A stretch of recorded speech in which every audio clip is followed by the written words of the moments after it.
Hello, and welcome to the Information Exchange, a community conversation addressing the complex crisis response needs of individuals who are deaf, hard of hearing, deaf-blind, or deaf-disabled. Please note all lines are currently muted.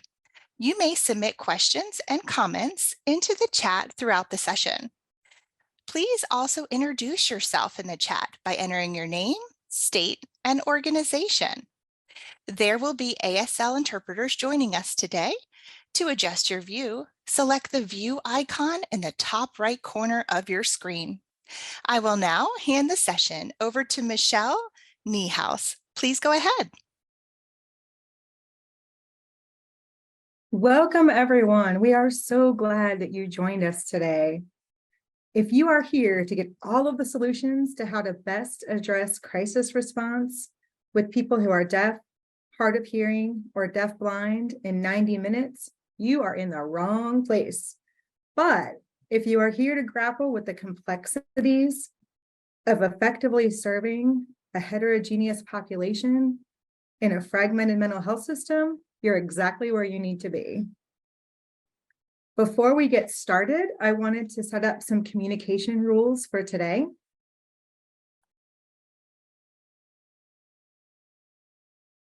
You may notice that there's a lag between my talking and the signing.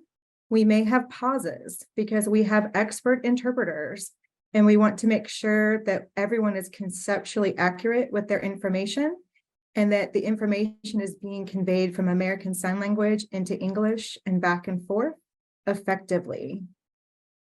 We do ask that you keep your cameras off so that the boxes are bigger for our panelists and our interpreters.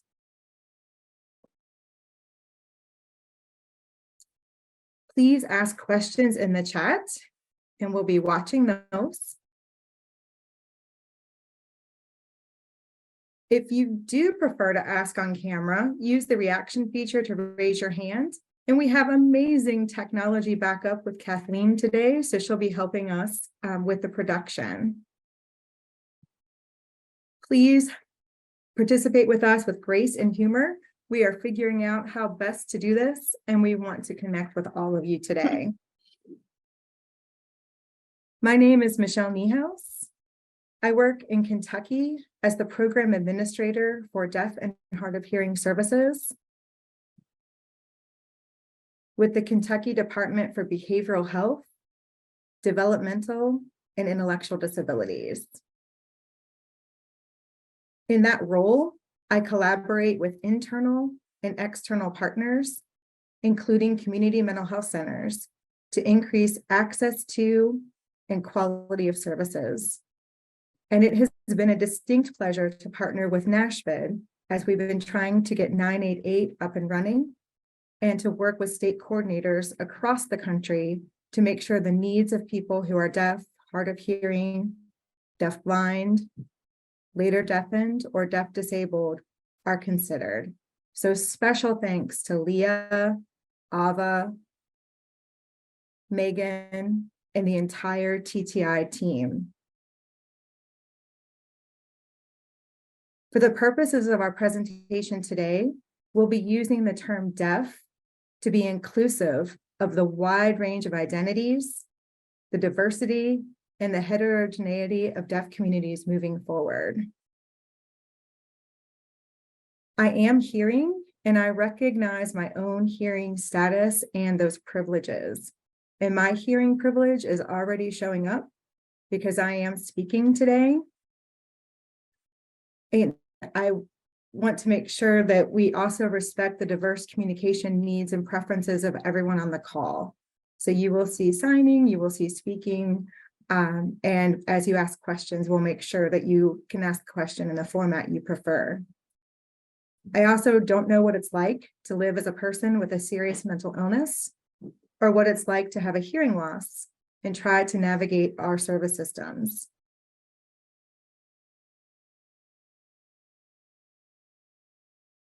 I've been incredibly fortunate to learn from many mentors, colleagues, and consumers. And I look forward to sharing some of what I know, but mostly learning from our panelists today and from you all as participants. We are fortunate to have with us Dr. Stephanie Logan, the CEO of DeafLead in Missouri. The very first workshop that I attended about deaf culture was led by Dr. Logan a very long time ago when we were about 5 years old. And I'm thrilled to be in this space with her today. Dr. Logan, please introduce yourself. How did you come into this work and what role do you currently play in crisis response? Wow. Yeah, we were like 5 years old. I'm not even joking, like 5, truly. So that was a long time ago. So actually, I started at the very beginning. I grew up hearing, okay? And I was a student at the University of Georgia where I got spinal meningitis. I became very, very sick and I lapsed into a coma. I had a very high fever. And when I woke up, I couldn't hear. I had bilateral hearing loss. I would not benefit from hearing aids in either ear or a cochlear implant. And so my whole life changed in an instant. I had never met a deaf individual before. I had never even seen sign language that I can recall. And so my whole life was drastically different. And I had to pause my college education to attend Gallaudet University, where I studied American Sign Language and I learned how to sign. And when I returned to the University of Georgia, they hired an interpreter for me so that I could finish my last year and a half of school. And I was able to receive my degree in psychology. Luckily, the university actually offered me a job at that time where I would work with developing programs for students with disabilities on campus. And so I learned how to write grants at that time. And after a few years of doing that work, I decided that I wanted to go ahead and move to Alaska.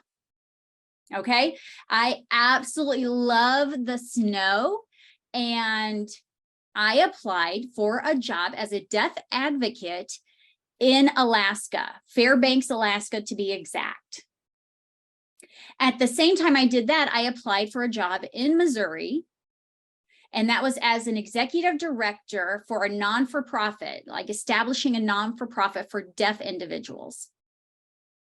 And so I was not qualified to be an executive director of anything, let alone that, but I went ahead and applied at both positions. And I was offered this position at Missouri 1 week before I was offered the job at Alaska. So I had already accepted the job as the executive director of a new deaf non-for-profit agency. So I went ahead and moved. And I was the only employee, like seriously, the only employee to establish this agency. There was no furniture, there was no nothing. And I had an office space and I had a board of directors. And so I sat down with them. I met with my board of directors and, you know, asked them directly, what is it that you have here in Missouri? Like, what are the gaps in services for the deaf individuals in Missouri? And they were like, well, you know, what we have right now, and, you know, nothing. It was nothing. We don't have anything here in the state of Missouri. And I was like, that's a huge gap. That's a huge gap. So my first year, I actually went around the state of Missouri meeting with different deaf individuals, trying to figure out what the needs were. And again, it was the same theme that popped up. There were two things. One was mental health services and improving that for deaf individuals in the state of Missouri. And the other one was for crisis intervention services, like for domestic violence and sexual violence, you know, for children, all these different gaps that were there. It wasn't necessarily for, it was for victims in general. So there were a lot of mental health issues as well, depression, so on and so forth. So there were different situations that the deaf individuals without the state of Missouri were encountering. And so finding the funding for that and being able to establish something. So my first real fundraiser, I was able to get a hold of some domestic violence, sexual violence funding, and we were able to go ahead and establish the Deaf Crisis Line, the Missouri Crisis Line, a TTY hotline. And so we were able to provide that. At the time, it was called a TTY, you know, for deaf individuals. That was our mode of communication back then, not only to talk with each other, but to talk with hearing individuals. And so that was the Deaf Crisis Line that we established in the state of Missouri. And so we were able to serve individuals through that, as well as hire some advocates. We hired an advocate, a social worker, to, you know, come up with a program. Keep in mind, we were very, very limited at that time. There wasn't a whole lot out there. And so one huge difference was that as a deaf organization, being a deaf-led organization for deaf individuals. And so typically what you have in deaf services is under a hearing umbrella, if you will. So it's hearing people who are managing services for deaf individuals, hearing people running it. And so you rarely ever see deaf services separated from hearing services. You know, it's always controlled by hearing individuals. So that was something in my history that I was like, okay, I'm really involved in. I want to, you know, what is my role? What does crisis response look like now? And we've made such leaps in that area. And, you know, we have come so far from where we were, you know, back then. 28 years that I have been here at DeafLead, and now as the CEO of a deaf-led organization. Now we have, well, back then in 2017, we had the Deaf Crisis Line became a video phone option, a video crisis line. So it's the Deaf Crisis Line, the DCL. So it is run, it gives deaf individuals an opportunity to call in and get support, direct support from a deaf crisis counselor. So that really was a huge change. Deaf people were actually able to get those direct crisis intervention services by calling in. And then COVID happened. And we already had a relationship with Vibrant at that time. Vibrant is the organization. We had a contract with them. We have it now with 988, but back then it was the National Suicide Prevention Lifeline. So we already had that contract with the TTY services pre-2020 COVID pandemic. And we also had a disaster distress helpline, and we called that DDH. So we already had the TTY DDH set up. When the pandemic hit, they actually contacted our organization with a plan to go ahead and establish a pilot program for a DDH VP, disaster distress helpline video phone. And we were able to be the first program to provide a DDH VP service. Then 988 was established. And one of the things that we had been in the past, let me apologize, I'm going to go back. So we applied for chat text services, a contract through Lifeline. So we became a national center for chat and text Lifeline services. And that was a huge, I mean, I just can't express it enough. That was really, really huge. And so prior to that, when we're talking about deaf services alone, being controlled by hearing population, this situation where we are now, where we got a contract to become a national chat text center, like we as a deaf organization now provide services to hearing communities. So I need you to understand that that turned the whole script upside down. So when we transitioned to 988, we applied for becoming a national backup center for chat and text. And we got that contract, as well as we got the state contract for the state of Missouri to provide chat and text only. We are the only provider for that. And so I'm very excited to say that just recently, like in the past 2 weeks, we did get a contract for the 988 video phone. Woohoo, man. So that will actually be able to be established in September and up and running. And so we are going to be, as of today, yeah, woohoo, yay. So how we are involved is, you know, starting from where I was one individual to we have well over 300 employees now at DeafLead.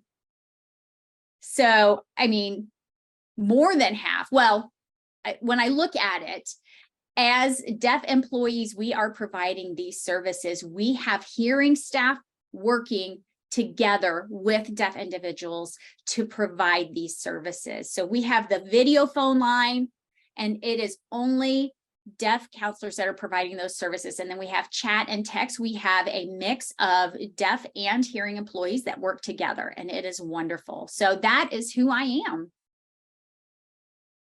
Wow, I feel like our work here is done because we've now watched how you went from one person in a little old TTY to building what many of us across the country have dreamt of for 30 years. And to know that it's happening in September, it is a beautiful thing. I so appreciate the history you bring and the context and the fact that, yes, we were originally supposed to do this in June, and then I had a family crisis, and we were going to talk about the hopes that the contracts would be awarded. But as recently as 2 weeks ago, the contract has been awarded, and 988 video phone is now a reality, and it will be offered starting in September. Dr. Logan is kind enough to be with us today in the middle of interviewing people, in the middle of trying to figure out how this is all going to be operational on day one. And to think about turning the story upside down is also a beautiful thing.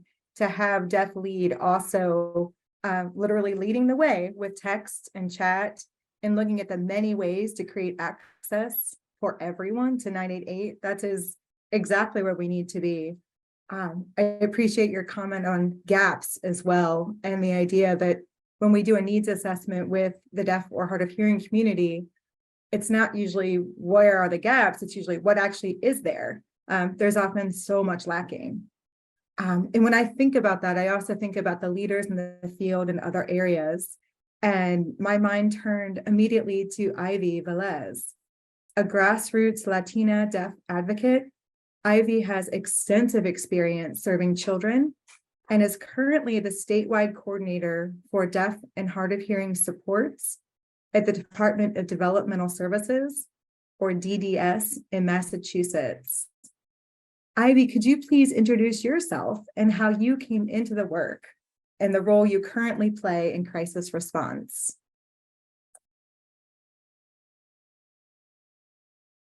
Yes, thank you for that nice introduction, Michelle. I appreciate it. So if I start, I want to start with, yes, grassroots Latina deaf, as you mentioned. So I really, that title is very dear to me. That is who I am. You know, being in that system failed. That system has failed the deaf community several times. And trying to promote that advocacy and promote that leadership is extremely important. It is a very frustrating process to try to navigate through that system.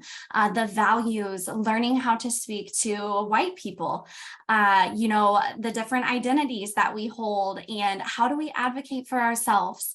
I have gone through that, and how we see ourselves through that lens is extremely important. And even within the Hispanic community, you know, these are my people, this is my community, and breaking down those systems to where we can interact with a deaf-friendly, culturally friendly system is extremely important.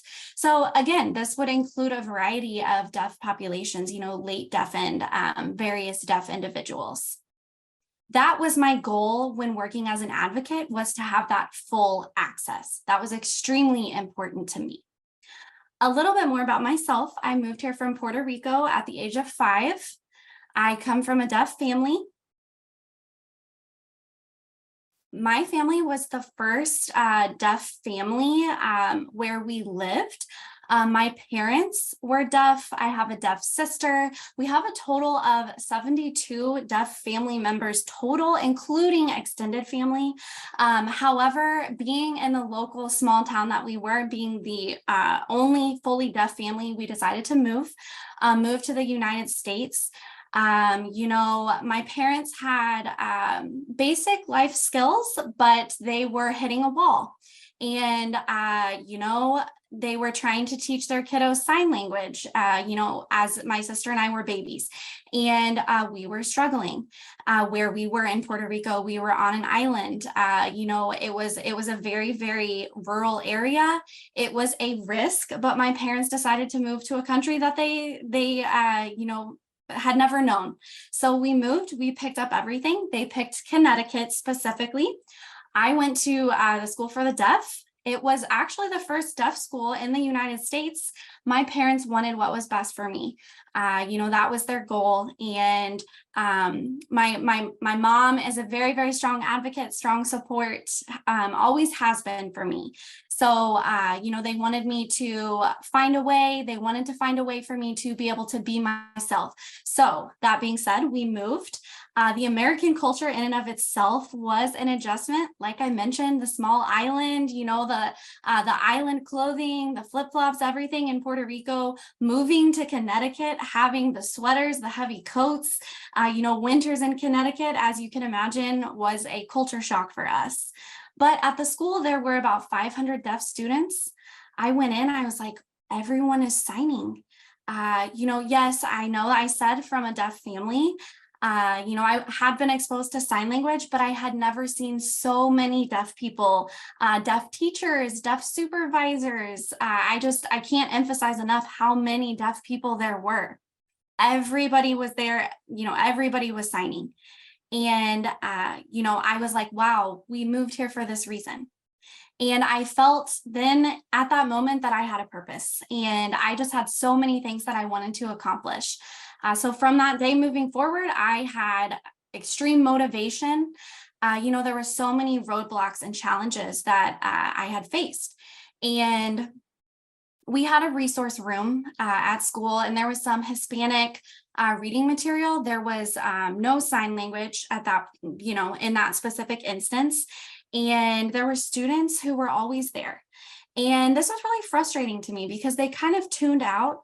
And I was a troublemaker. I enjoyed being the class clown. And, there was a meeting that had been set up, and backing up a little bit, within the deaf community, deaf clubs are a thing within the deaf community. And, I helped the secretary out. I would help kind of keep some notes, different things like that. So I was practicing some responsibility at that point in time. I felt like it was very important. And my mom was like, you're active in deaf club. Why are you blowing off school? And why are you acting like school is not important? And I was like, well, at this point in time, I felt like we didn't have any access to English. And back home, my mom was just really upset. And I was like, what is going on? So we had a neighbor who was Hispanic speaking. And, they were going through a story, and they were like, okay, well, we're going to get you back to school. And come to find out, they had been an advocate longer ago. So they actually came, to the school, and they were like, this classroom needs to be moved to a regular classroom, and this, that, and the other. And I just kind of skyrocketed, developmentally speaking. And, it was really in that moment that I was like, I do have this Hispanic heritage and this identity, and, having this adult to look up to, and knowing that I went through that situation was just infuriating to me. And having that experience of oppression, and, experiencing that even within America in the United States. And my mother had to be extremely careful. I was almost like she was walking on eggshells, because there were a lot of things that she let slide because, she didn't want to make too many waves. And, you know, we went through that. We went through what we needed to. And, you know, I tried to advocate as best I could. You know, longer ago, we had no Social Security, so no supplemental income for us. You know, we were trying our best on a financial level as well. And, you know, trying to have enough money for clothes and food and, you know, the necessities, things that we needed. So I was trying to be active in extracurricular, you know, organizations, different activities, but I noticed that, you know, I was trying extremely hard, and I was trying to graduate. And my mom was like, I want you to graduate college. That's my goal for you. And so I was, you know, doing the best that I could. And I was encountering so many different barriers. And I realized that it was the system. I realized there was a huge crack in the system, and it started on a foundational level and worked its way through. And I just kept envisioning, okay, well, when I'm older, I'll get through the system this way. I'll get through it this way when I'm older. But this applied to so many different organizations and different programs, and, you know, including mental health and counseling and so many different aspects. And seeing this over and over again, it was just the same, with no access, no communication access, especially during emergency situations and crises, no interpreters being provided. And even here in 2023, still nothing. Yes, we have some improvements, and we've been able to explain and educate for some systematic changes, but this is not something that can be, you know, quickly reversed. And if it is a serious emergency and time is of the essence, how do you handle that? So this is something that I'm like, I've had enough of this. The time has come. You know, this has got to change. We have to be involved. This is a team effort. And I am so thrilled. I'm elated to be here today. You know, I finally am noticing, okay, there are services. These services are growing. They are available. Like Dr. Logan said, you know, having that program and going through a crisis, it's the same thing over and over and over. You know, and having that deaf-led piece of that organization is amazing, because we're aware of our issues, we're aware of our experience, we have that cultural relationship, and we know how to navigate through that. So that's really the key. You know, with domestic violence or other crisis situations, it is so vital to have that access. So going back to domestic violence, I have a personal story. My mother was married for 40 years. She was a domestic violence survivor. And my mother was an example of this. And she had values in her life. She had core values. And after 40 years, you know, that accessibility for services, you know, she was able to leave. And it's like, access and being able to leave and, you know, holding those values, things do not always intersect the way that you think that they would.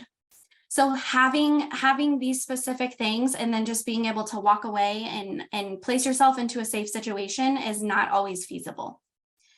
So having seen that situation and knowing that happened, you know, as unfortunate that it was, very sad, but 40 years later, having those resources available, you know, it took 40 years, but now my mom is, you know, happily married, and that's a blessing for her. But this is not something that should have taken 40 years. We should have those organizations, and we should have those doors open for individuals to get the resources and the tools that they need. So Deaf Run does work for the deaf community. This is not something that should be frowned upon. You know, deaf individuals know how to run an agency for deaf people. So that is a little bit about me. Thank you so much, Ivy. I think hearing people often, as one of them, I don't think about the 40 years of struggle or the hundreds of years of struggle. People think, oh, there's an Americans with Disabilities Act, things are taken care of. That's not true. So many people still fall through the cracks. And I so appreciate how both of you, Dr. Logan and Ivy, you're so deeply embedded in this work because of who you are, because of what you have experienced personally, and because of the deep empathy you have with a wide variety of people. And I so appreciate the intersectionality that you're bringing in as well, and talking about how the work we do has to be for everyone. And, there's no one single story for people, right? But what we need to do is listen. And some people on the call might be thinking, hey, I want the nuts and bolts. How do I fix the system? But it is so important that we deeply listen to the stories and the experiences of people who are deaf or hard of hearing or deafblind who have experienced this, and that we are listening and then putting people in positions of leadership, thinking about where we as hearing people need to step back and where we need to put forward our deaf leaders. So we do want to know from our audience who is here today.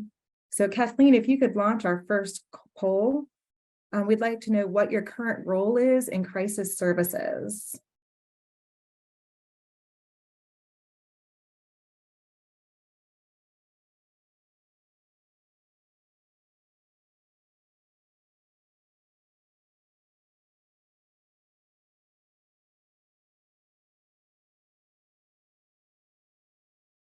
We'll give that a minute.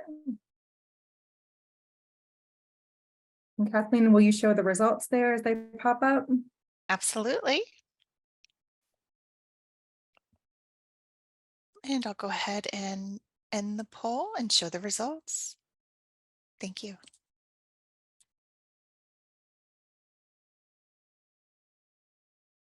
All right, it looks like we have a lot of folks who wear many hats, and none of the options carry or capture what we were saying or what options we provided, which is great, because if you are engaging in serving and working with the deaf community, then you have to wear lots of hats. So fantastic. You might be the one who's fixing the technology. You might be the person who's writing the grant. You might be the person who's envisioning the future. So we're so glad that we have people with a wide variety of skills to bring to the table as we all figure out how to improve crisis response together.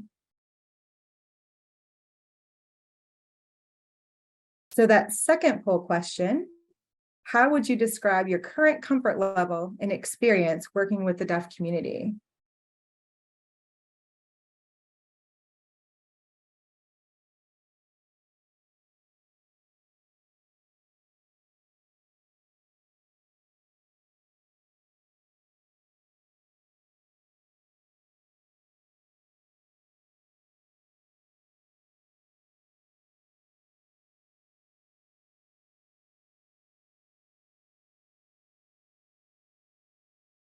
And we have just about half have responded. We'll give it just one more moment.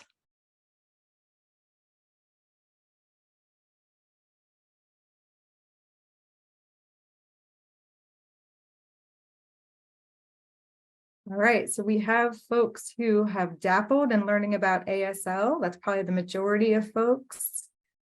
We have people who say that signing is pretty and they're sign curious, where a lot of people are. And then people who said they're scared, and that's okay. It's okay if you're coming to this learning and admitting that you don't know what you don't know. I think most of us would rather that than people coming in and thinking that they know everything.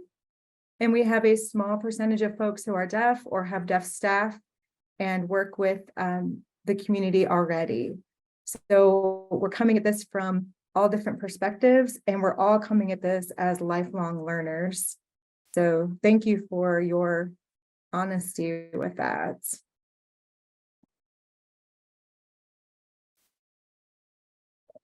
So one tenet of working with the deaf community, since we know most of us on the call are hearing, is an appreciation of the collective nature of deaf culture. As hearing people, we tend to be more individualistic. The deaf community is very collective. It's about sharing what you know and bringing people along. And we want this time together to be collaborative and to benefit everyone. So to that end, we want to start by asking you a question and ask you to put it in the chat. What do effective, accessible crisis services look like for individuals who are deaf, hard of hearing, late deafened adults, deafblind, or deaf disabled? What do you think that looks like? Go ahead and put your short answer in the chat.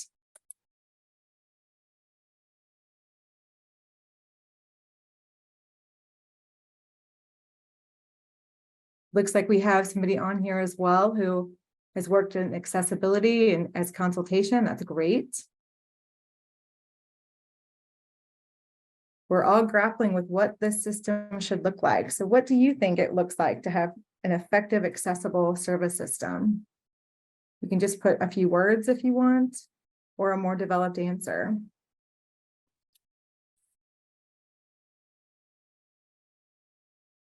Representation. Not the token of, we asked one deaf person one question at one meeting, right? Every step of the service, from crisis call taking, appointment scheduling, needs to have several communication options. Same types and intensity of services as those provided to the hearing community, ideally provided by deaf professionals.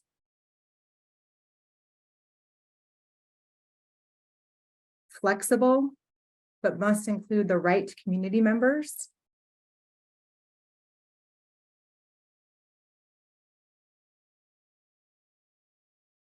Those are all wonderful responses, and I'm going to go to Dr. Logan. So far we've used the terms effective and accessible. You've seen some of the answers popping up. Oh, we're getting more.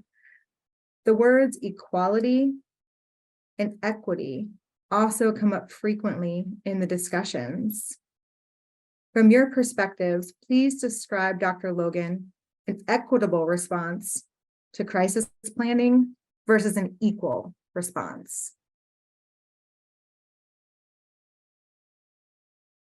Yeah, for sure. So first, I want to say that the question that Michelle has asked is, in general, is a very complicated question in and of itself. It's something that the three of us, Ivy, Michelle, myself, we've reviewed this and we have planned for this. And at the same time, it is still a very complicated question. And so when you're talking about accessibility and what that means, I mean, we all know what it means in regards to culturally, linguistically accessible, appropriate services for the deaf community, right? And yet, yes, that is correct. But there's so much more to it. And so really, when I think about looking at it, like there is a difference in an equal response versus equitable response, right?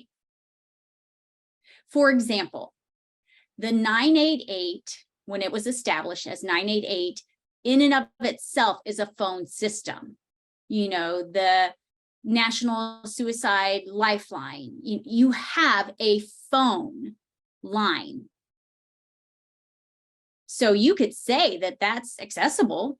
Deaf individuals use whatever, technology they have to access the phone through whatever means it is, So it could be a TTY. Some deaf individuals still use a TTY service. It could be a video phone.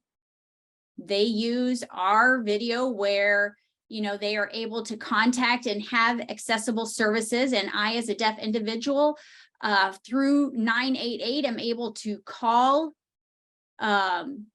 through VRS.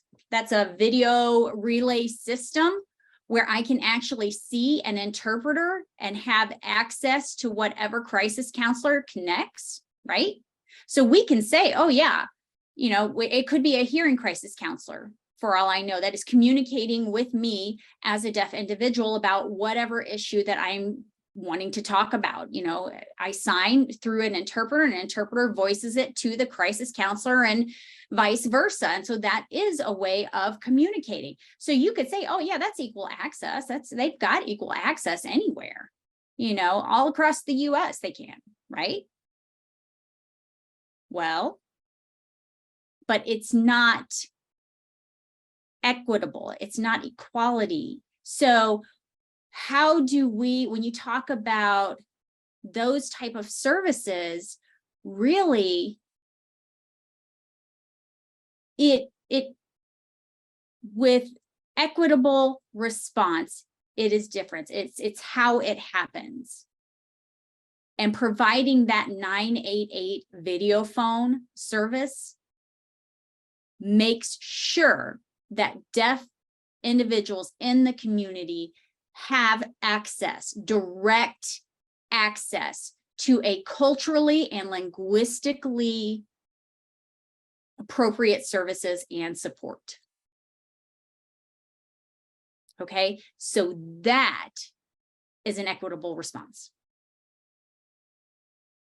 Okay, so it's the same thing with,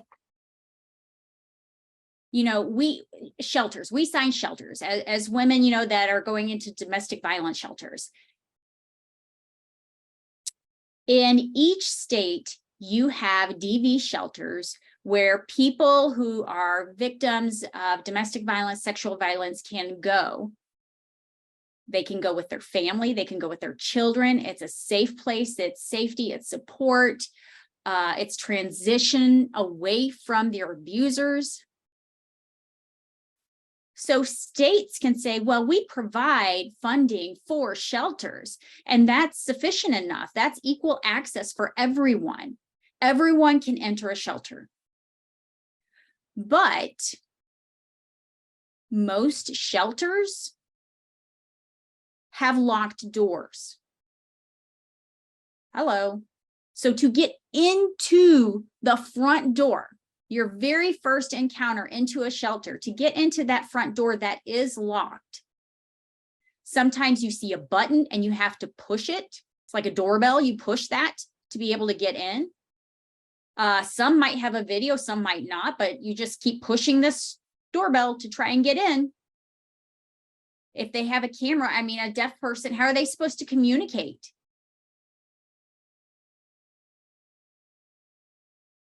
You know, many, many years ago, they would use children for interpreting. You know, mom is coming in to a shelter for services. And hello, oh my gosh, that is not equitable services. So managing just the everyday, you know, educating people about what the difference is between equal services and equitable services. So, yeah, I mean, really, that's a challenge every day. Thank you, Dr. Logan. I also liked what you said about investing in equitable services, that it takes effort, it takes investment, it does take a financial commitment to say, what does this need to look like? How do we make sure that we have communication access for a variety of people? And I know, Ivy, you work with people with developmental disabilities in Massachusetts. And I'm wondering, when you think about the words equity and equality, and people with developmental or disabilities in crisis planning, what comes up for you?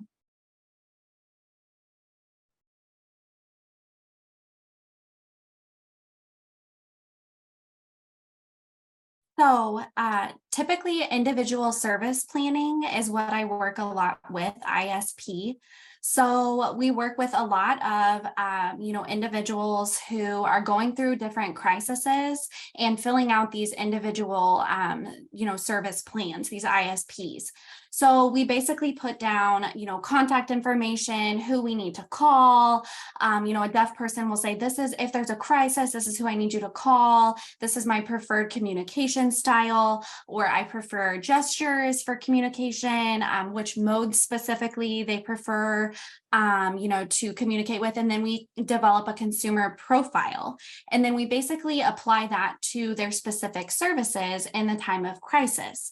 So then we can also call the Massachusetts Commission for the Deaf and Hard of Hearing, MCDHH, provide them with a user profile, consumer profile, and let them go through that. And then we can have examples of what their preferred communication mode is. And then from that point forward, we are able to find an interpreter who would be a good fit for them. we basically use that system to kind of streamline things and move everything along. This is something that can be, 4-6 hour process, even the next day. It could potentially even go a little longer. It's not typically something that is immediate, but it is good to have a plan in place. That doesn't always happen. In theory, yes. However, there are many hearing providers for us. For DDS, we have over, many thousands of individuals with developmental disabilities that we do serve. About 400 to 600 are deaf, of the deaf community in our system. And they are, mainstreamed essentially. So these are residents from all over the state, but it can be really, really frustrating to find different services to pair with them. And a lot of times they do slip through the system. They're easily overlooked and they can miss out on things. So this could include obtaining a legal representative, basically just a way to empower them to have a communication style that matches their preference and not speak for them. Not speak in place of them, not have a family member speak in place of them. Basically get a better picture of the deaf individual and their identity, really to help improve their quality of life and provide those supports that we can, especially if they're a signing individual, and, that way we can focus on their signing style. And, again, in crisis, it's easy to get hung up on the negative, but we try not to do that. So, this is a process that takes time. We never really know how long it can take sometimes to get interpreting services for some of the individuals. Some of them, it might take 6-8 months. Some of them never obtain interpreting services.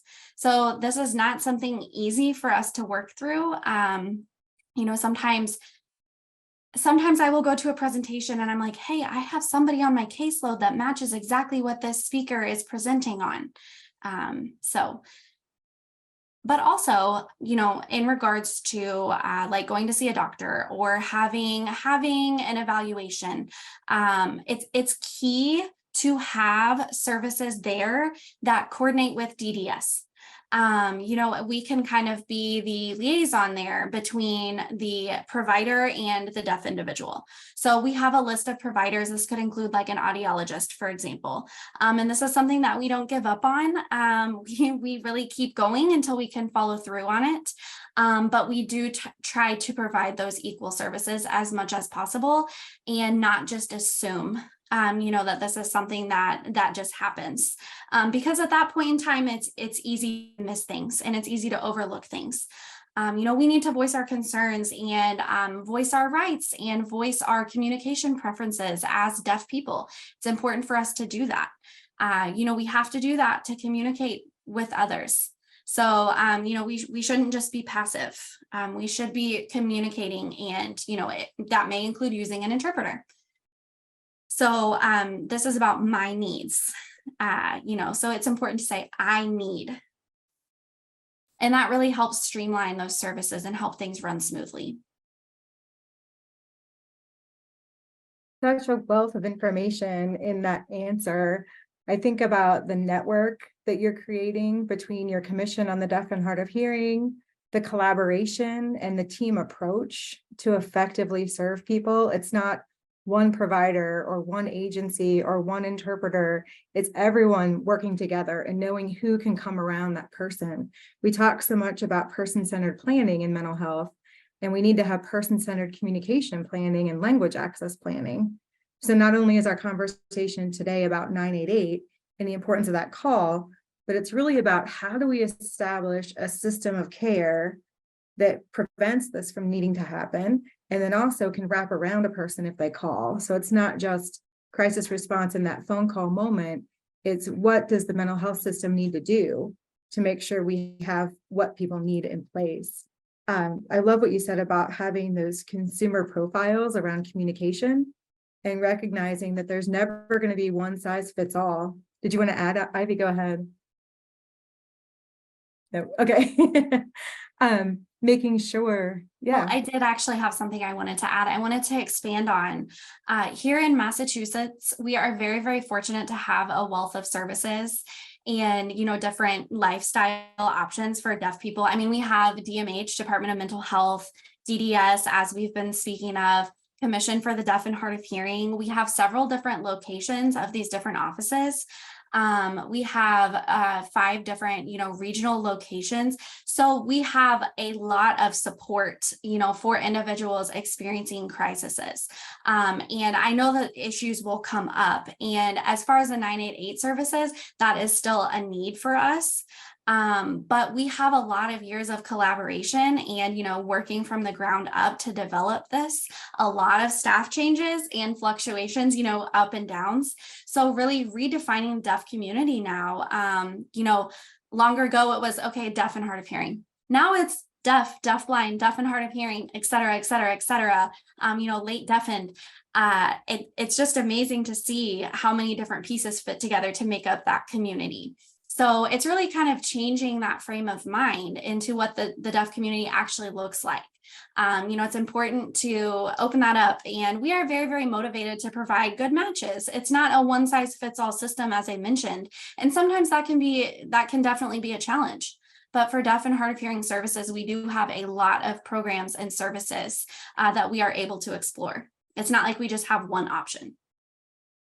So that was a perfect segue for the next question. When we were using the term deaf to be inclusive, but I think there may be people on the call who could benefit from additional definitions. So if we refer to somebody as deaf with a capital D deaf, Ivy, what does that mean?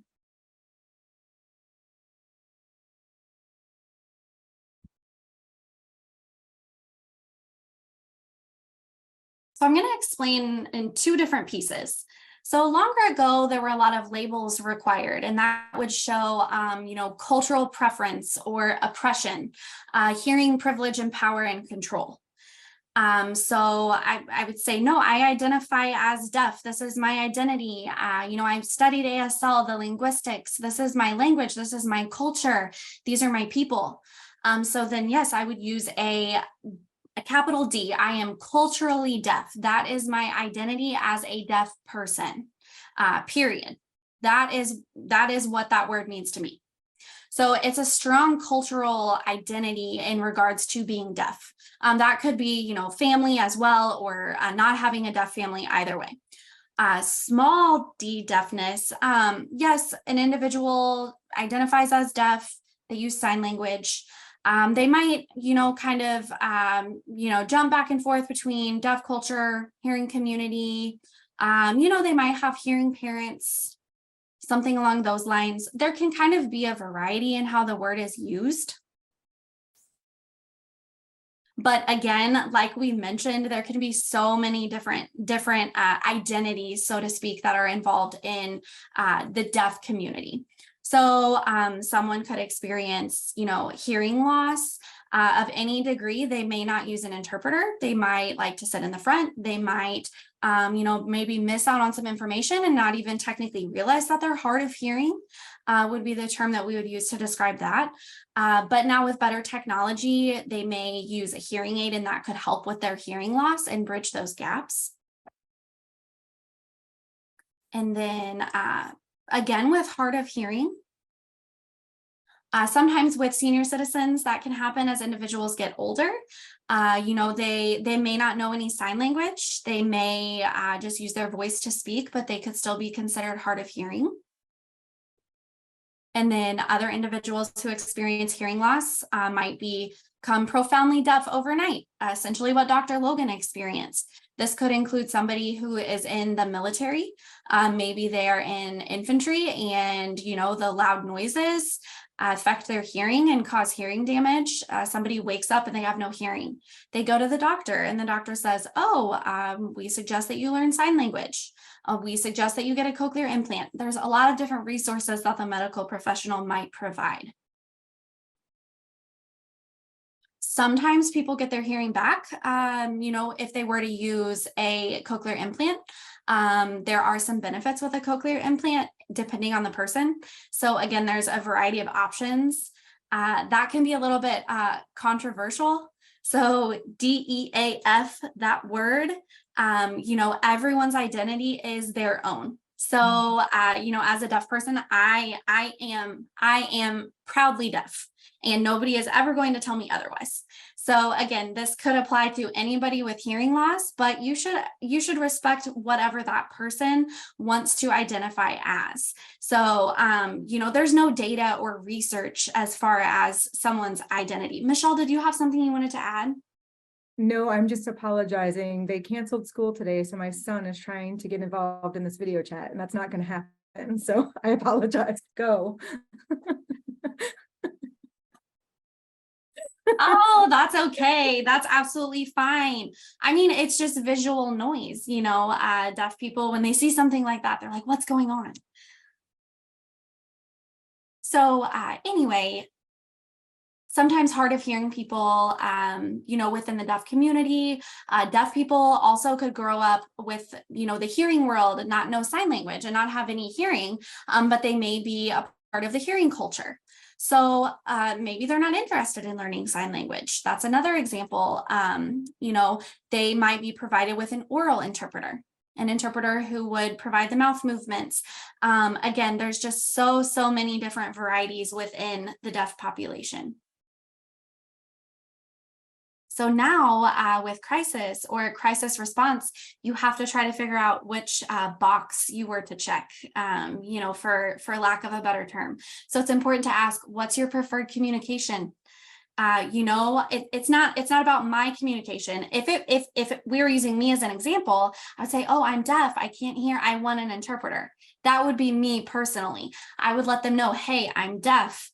I'm a native ASL user. I'm a native signer. I need an ASL interpreter. I have 0 residual hearing, 0 lip reading ability. Don't even bother to try. You know, a lot of times people will do this when they find out you're deaf. And I'm like, I don't even understand the question. What is this? What are you doing? So again, I'm like, please don't ask me any more questions. Please don't do that. So again, excuse my sarcasm here, but yeah, I would say that kind of summarizes my answer to your question there, Michelle.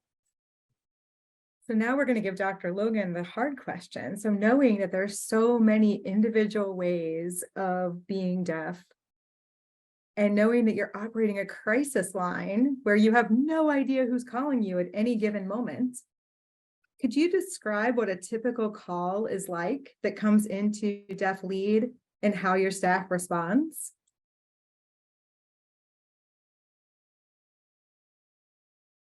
Yes, absolutely. So first off, let me just say that there is no typical call. Like, we don't get the same old call. It's nothing like that. So we have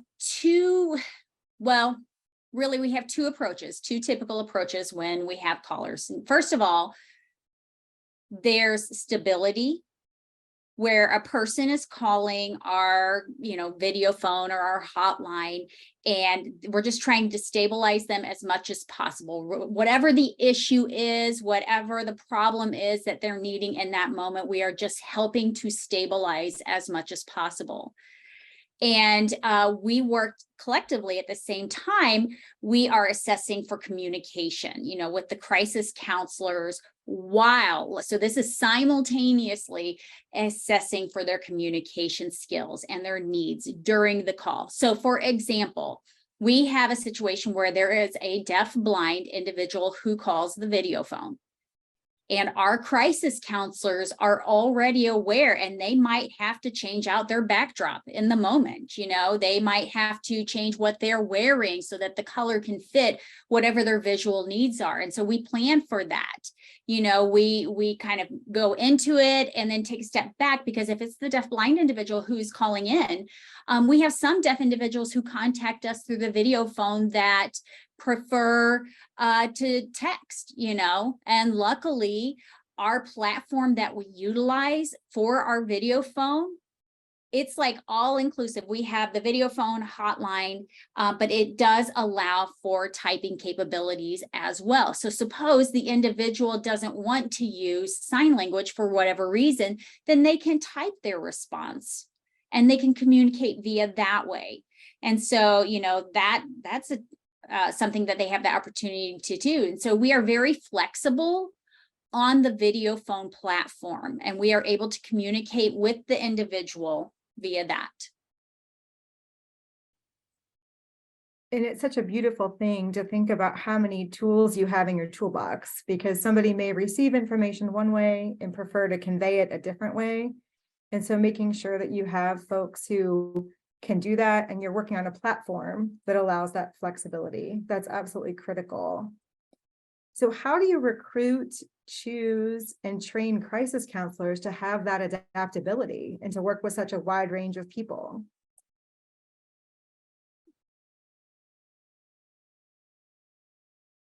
So it's very challenging. I'm just going to open up with that. So just recently, we sent out in just a very short amount of time recruitment.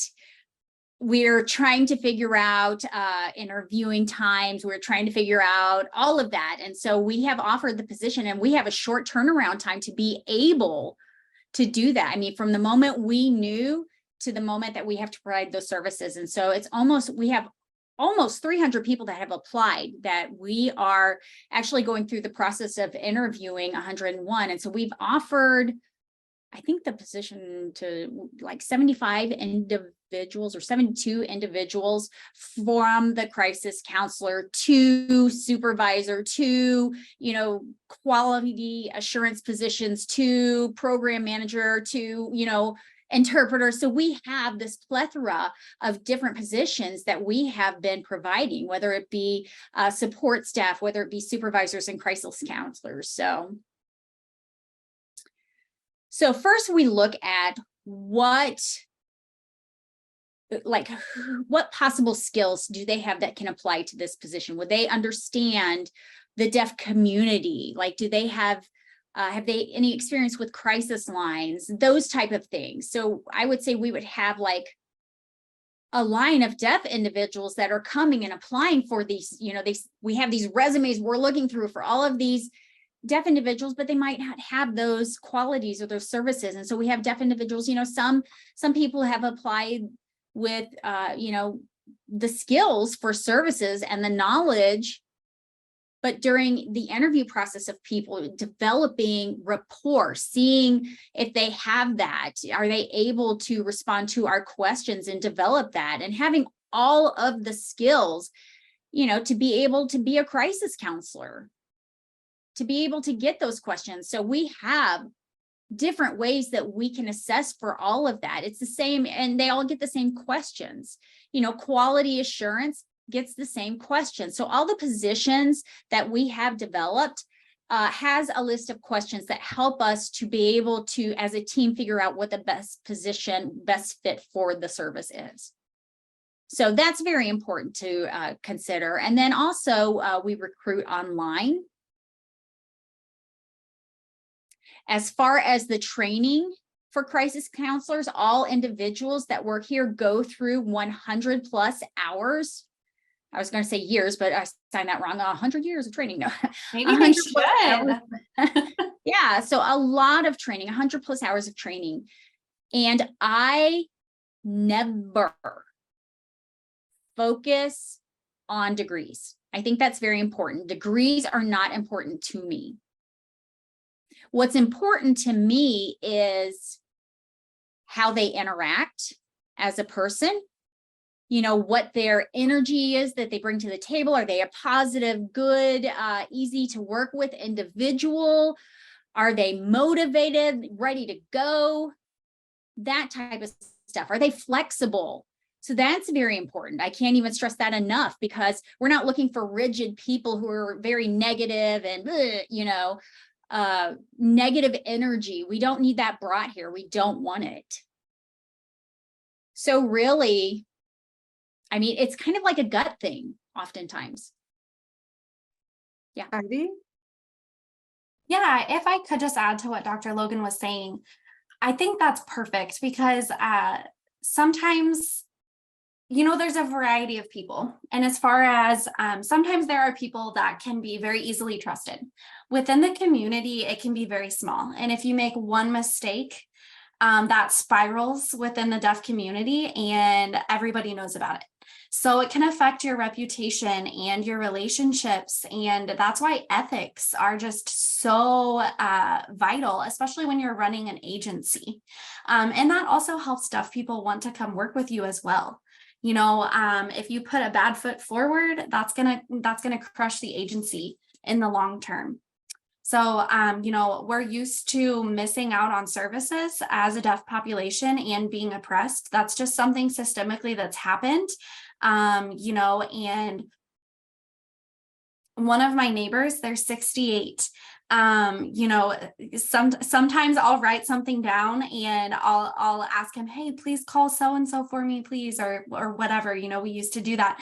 But with 988, and as far as that, being in crisis and then having to call 988, am I going to run to my neighbor so that they can call 988 for me? So it's just a mental shift. And, you know, that's something that really is just going to affect the community. And the fact that they can call 988, it's just amazing. They can do that on their own and, you know, attain their confidentiality. It's just amazing. And it's time. It's time. Again, it's time. You talked about how it's time and beyond time to have these services available. And you also said important things about the oppression that's happened in the deaf community. And I think too about re-traumatization that happens when we don't provide accessible services. And I know, Dr. Logan, that you work really hard to make sure that even your interpreters have trauma-informed interpreting and they have specialized skill and training. And so when I think about those follow-up services, I'm curious about how you work with interpreters to make sure that they don't re-traumatize. And then I also want to talk a little bit about follow-up services as well.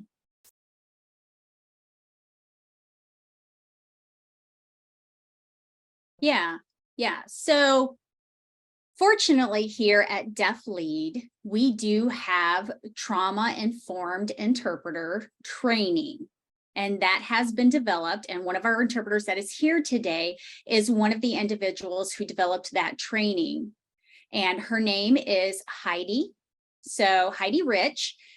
And we have, let's see, we both started trauma-informed interpreter training, and then we have an advanced level of training as well. So we've had over 500 individuals that have been trained in the last year in regards to that trauma-informed interpreting, and we are hoping to continue to grow that and provide that training from the organization, not just for interpreters, keep in mind. I mean, it is an amazing training for the interpreters, but keep in mind working with the interpreters and understanding, like, what does that mean? What does trauma-informed interpreting mean? And I really encourage everyone to actually consider for yourself and your state doing something like that. In regards to referrals and how we get that, you know, the follow-ups when working with people on the line, that is awesome when we have a state that has those services that are already available for individuals, that we can connect them directly to those services that they need. However, unfortunately, often those services, again, are hearing services. They are led by hearing people for deaf individuals. And don't misunderstand me, please don't misunderstand. I'm not bashing anybody. I'm not saying, oh, I know hearing services are bad. No, I very much appreciate the services that have been available out there. However, it is important to keep in mind that the best possible situation is a deaf-led, for deaf, by deaf services. And so looking for, you know, that's what we're looking for when we're talking about services and availability. We are trying to collaborate, you know, with one of our advocates and do that, looking for working with, maybe it's a hearing provider in the state to answer questions and provide that support that they need, whatever that support looks like. Maybe it's training, maybe it's technical assistant, and providing that culturally, linguistically appropriate service for the deaf individual who has reached out. So, you know, this is part of that. this is part of what we're doing, is developing the best referrals out there for the states. And I really appreciate this opportunity. I mean, we need this, all of us. Thank you. Absolutely. Ivy. Yeah, I just had a follow-up comment. You know, as a deaf person, when they go through crisis, their mind is going to be processing things differently, you know, even physically or emotionally. I mean, it's easy to, you know, freeze in crisis. So this could be experiencing a divorce or really anything that you would define as a crisis. And your mind is just going to be kind of in a mess and just disconnecting. So it is so important to have those supports. It may even be 1 or 2 supports. Sometimes they can be a negative support. That is a thing. So with processing through this crisis and figuring out those avenues and, you know, those communication styles that I keep going back to, it's just so important to have that cultural sensitivity with the deaf person and, you know, catching their facial expressions and things that are going on, especially with different questions, you know, and the way that you reframe things and move things around. It's so important to pay attention to that deaf individual's physical behaviors in that moment. With a hearing provider or hearing person, they may not be able to read that. That's typically something they'll be looking down, filling out paperwork.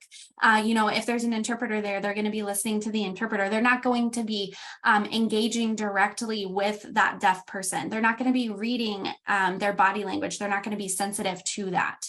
So this is something the interpreter needs to be doing. And so that trauma-informed piece of what we're talking about is so important, because that skill is just necessary for that interpreter to be able to pick up on these different aspects from the deaf person. So again, an interpreter's job is being a cultural mediator. So it's a fine line. They have to be very careful when they're doing this. They have to interpret and stay within that role as much as possible. But, you know, that cultural mediation piece is a part of their responsibility as well.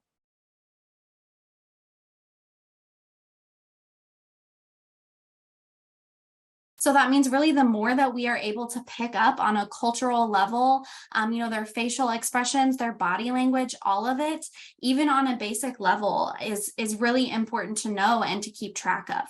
I'm not saying that expressions need to be exaggerated. This is nothing that needs to be out of the ordinary, but it is important to catch these things whenever you're working with a deaf person experiencing a crisis. I think it's so important to explain that, because many people who never or rarely work with interpreters, they don't understand the multiple levels and the complexities of doing that work, and think that if they put any interpreter in a room that they're providing access. And sometimes that can do more harm than good if you put the wrong interpreter into a situation. And so moving the profession along to have trauma-informed interpreting is so key. And I'm glad that we have Heidi here as one of the developers of that. For those of you who don't sign, you probably don't realize how amazing Shelby and Heidi are. They are fantastic interpreters and are doing a great job. And I'm so appreciative of that skill level. And I'd encourage all of you to develop relationships with your interpreting communities and to be working with providing additional training and support with them as well. Dr. Logan? Yeah, so I really want to highlight that as well.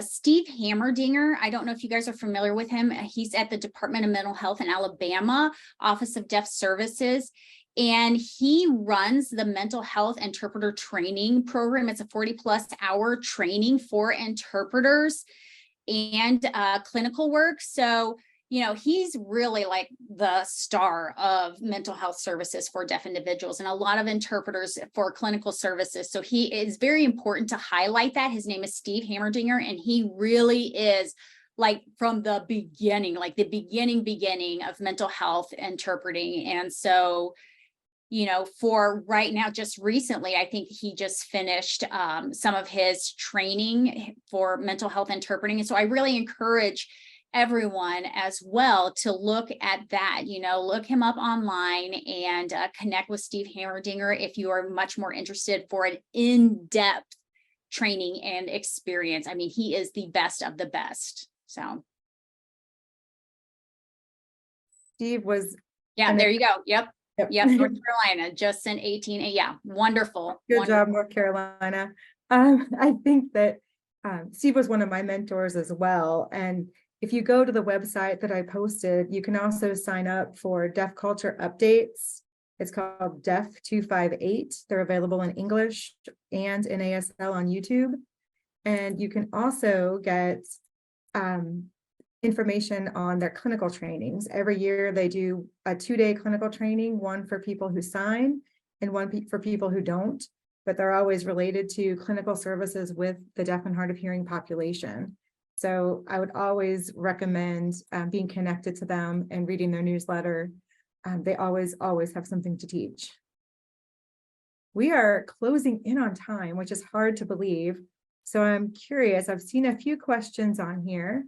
One about the curriculum for trauma-informed interpreting, and Dr. Logan put Heidi's email in there. So you can reach out if you're interested in that. And I'm wondering if there are other questions. Now would be a great time to pop those in the chat before we start thinking about wrapping up and final thoughts.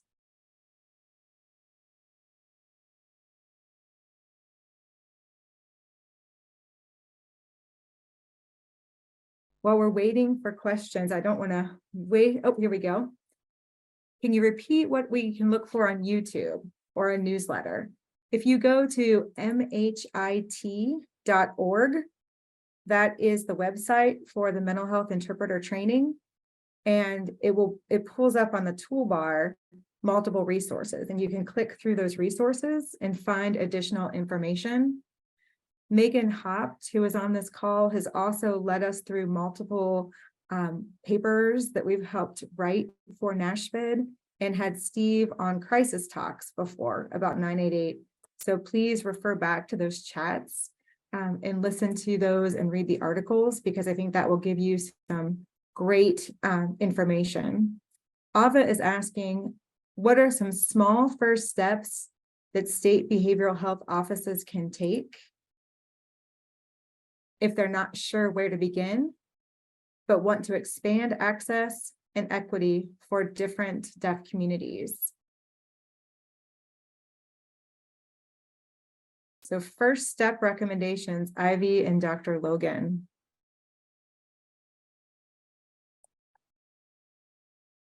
So my response to that is reach out. Just reach out.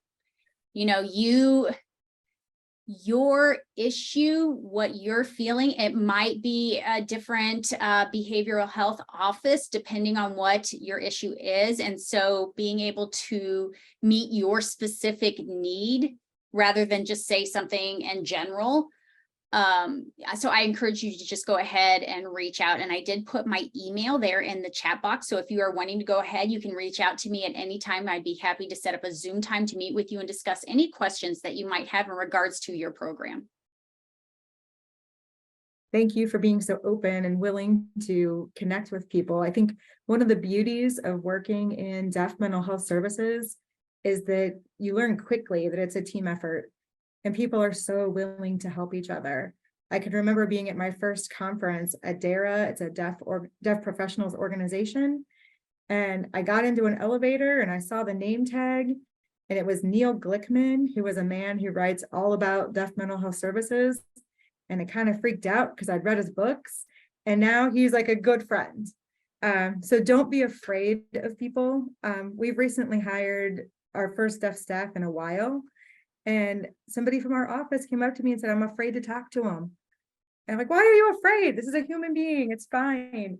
So don't be afraid of people who may sign. Don't be afraid of people who are deaf or hard of hearing. Approach them, use your great connection skills, and be willing to ask questions and to not know.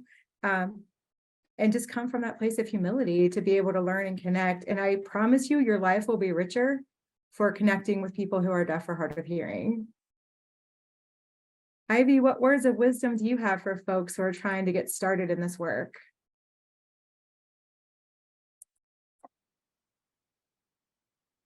Yeah, so kind of exactly what you said. Don't be afraid to ask. Come on, connect with me, reach out. You might be surprised at the different stories that we have, and the many different hearing people that we've chatted with throughout our lives. And I guess some wisdom or pieces of advice would be to get connected with services and ask me what I've used throughout the system. I'm happy to answer that, and just don't be afraid to ask questions. There is nothing wrong with asking questions. And include deaf people in the process as well. Don't do it without them. You can't do it without them. So make sure you are including those deaf individuals. Include us. Yeah, for sure. I agree. Dr. Logan put the website for DeafLead in the chat. And I know that we also sent out several reading materials, because I know you all have lots of free time to read lots and lots of things, but we do encourage you to read the articles and read the pieces that we sent, and to check out the interviews, because seeing the perspectives of multiple people is also important. Some of you are working in more rural areas, some are in urban areas. There's so much complexity to this work, and that's why it's hard to say, what are the top 3 tips for what to do? When I think about it, it is that try not to be afraid. It's asking what people need and creating room for inclusivity, looking for those deaf-led solutions. What we think is hearing people is going to work is not usually what's going to work. There's a strong grassroots tradition in the deaf communities, and being able to capitalize on that is really important. We're all trying to build capacity. A lot of us are having workforce shortages in general. I would encourage you to think about peer support and how you can build peer support in your states, including people who are deaf, hard of hearing, deafblind, later deafened, making sure that if they have those intersectional experiences with hearing loss and with mental health issues, they're at the table and they're helping to lead those recovery efforts. Thinking also about how to work with interpreters. A step may be learning about what that process is like, having some training on what it's like to work with an interpreter, how to effectively do that in a mental health situation, because it's not just put the person in the room and everything works out. You also might think about adapting your treatments. We could talk for days about all the things that we would love to see happen, and it's so exciting to have this start.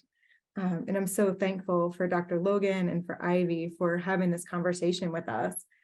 So as we start to wrap up, I'm wondering what final thoughts you might have, Dr. Logan.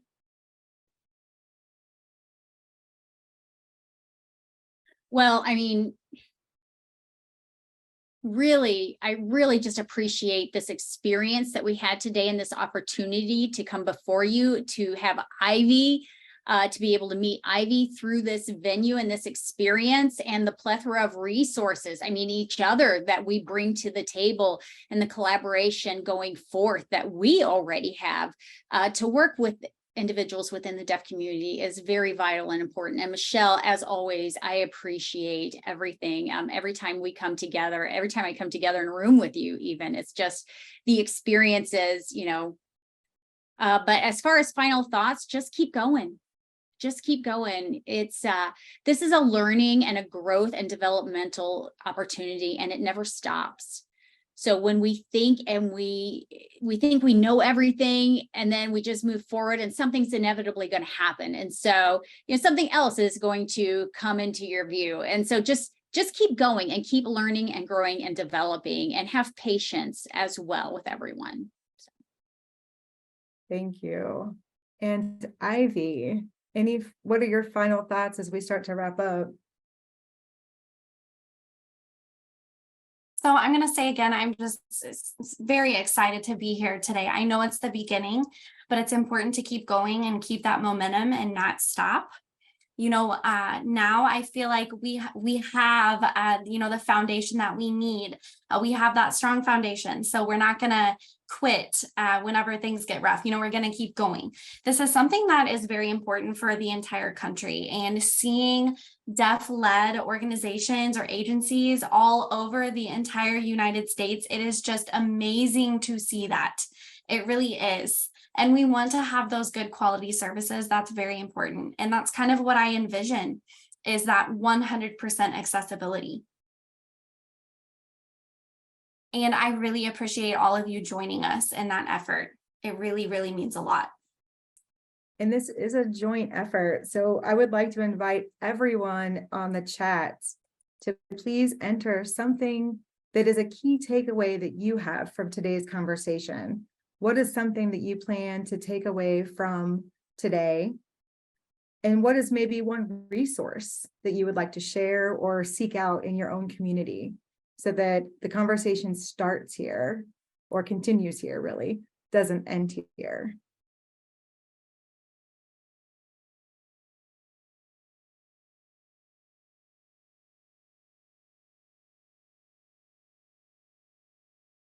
It's that collective wisdom and that collective effort that we each bring to the table that starts to shift the dialogue.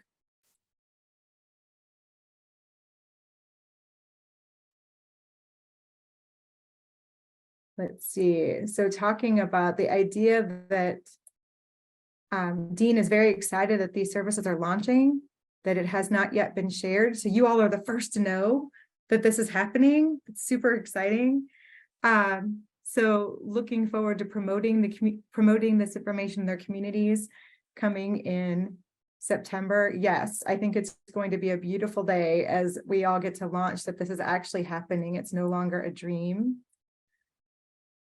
Talking about the idea of cultural mediation, absolutely.